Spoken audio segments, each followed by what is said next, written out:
कि आज ये वो संवरण करना पड़ रहा है। और हम तो आपके शिष्य हैं, आपसे हमेशा सीखते रहे हैं, तो समय की पाबंदियाँ भी सीखा है आपसे हमने। मैं क्योंकि अरविंद जी की बहुत इच्छा है कि सीतापुर से 2 विद्वान हो रहे हैं, और क्योंकि मंच पर अभी हम अभिव्यक्ति नहीं ले पाए हैं मंच की, और 6 बज रहा है, ज़्यादा से ज़्यादा हमें 6:15 तक समय दे देगा प्रेस क्लब, 6 बजे तक के लिए बुक है। तो मैं बहुत संक्षेप में 1-2 शब्द में अगर अपनी अभिव्यक्ति दे दें। श्री अरुण मिश्र बेधड़क जी सीतापुर से आए, अगर वे 1-2 मिनट के लिए अपनी अभिव्यक्ति दे दें, उनका स्वागत है।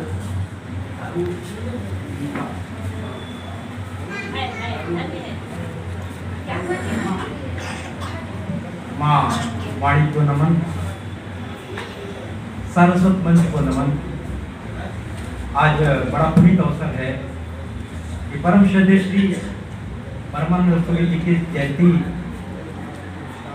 आज ये रस्तोगी परिवार मना रहा है, और आज उनके सुपुत्र अरविंद रस्तोगी जी की अरविंद सतसई कृति का लोकार्पण भी है।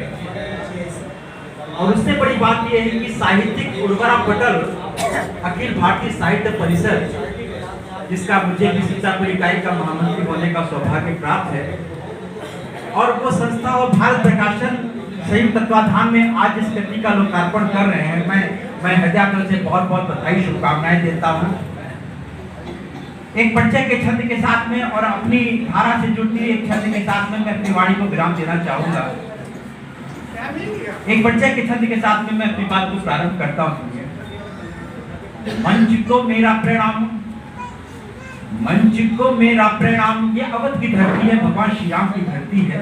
मैं प्रणाम का एक छंद देता हूँ, सुनिएगा। मंच को मेरा प्रणाम, कवि कुल को प्रणाम, पावन अयोध्या जी के धाम को प्रणाम है। मंच को मेरा प्रणाम, कवि कुल को प्रणाम, पावन अयोध्या जी के धाम को प्रणाम है। और झंकृत हो वीणा वरदायिनी, झंकृत हो वीणा वरदायिनी।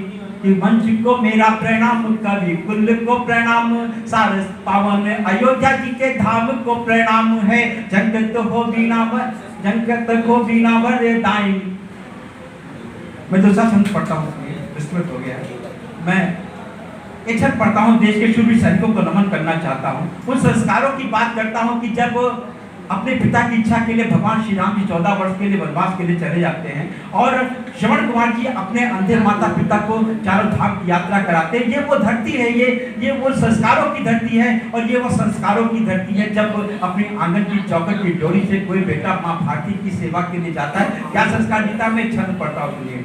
कि धौलता लहू है जब वीर बलिदानियों का, धौलता लहू है जब वीर बलिदानियों का, अरिटी के रण में भी कहाँ ये मजाल है।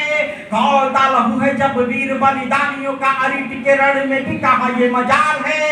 हाथ में ध्वजा को थाम वंदे मातरम गान, क्रांतिकारियों की शान उनकी मशाल है।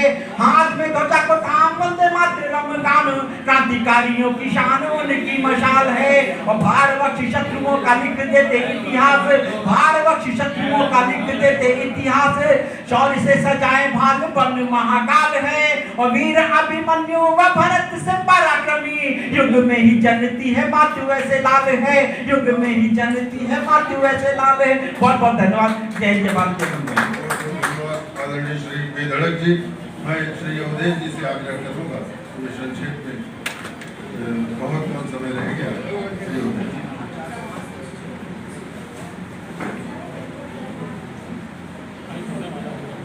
समृद्धशाली मंच को प्रणाम करते हुए मैं सबसे पहले कृतिकार आज के रस्तोगी जी, जिन्होंने सतसई को लिखा है, उनको नमन करता हूँ। इसलिए नमन करता हूँ कि लक्ष्मण की धरती से 700 दोहे लिख जाना एक बहुत बड़ी बात है, जबकि कोरोना इस समय छाया हुआ था और आपने लिखा और प्रकाशित भी कर दिया। बधाई आपको साहित्य परिषद की ओर से। मैं केवल 4 पंक्तियां आपके पिताश्री और आपके पूरे परिवार को देना चाहता हूं, अपने सम्मानित लेखकों की ओर से। अधर घावों के सिएगा आदमी, अधर घावों के सिएगा आदमी, पीर का मधुघट पिएगा आदमी। तुम निरंतर जिंदगी के अमर गीतों में जियोगे जब तक जिएगा आदमी, जियोगे जब तक जिएगा आदमी।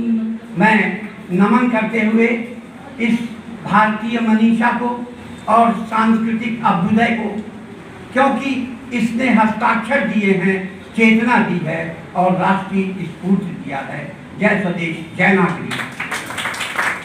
बहुत बहुत धन्यवाद आदरणीय दादा श्री अवधेश जी, आपने समय का भी ध्यान रखा और यही हमारे बुजुर्गों का एक तरह से अनुशासन रहता है और उनसे हमें सीखना चाहिए कि हमने जितना समय का आग्रह किया था उससे भी कम समय उन्होंने लिया।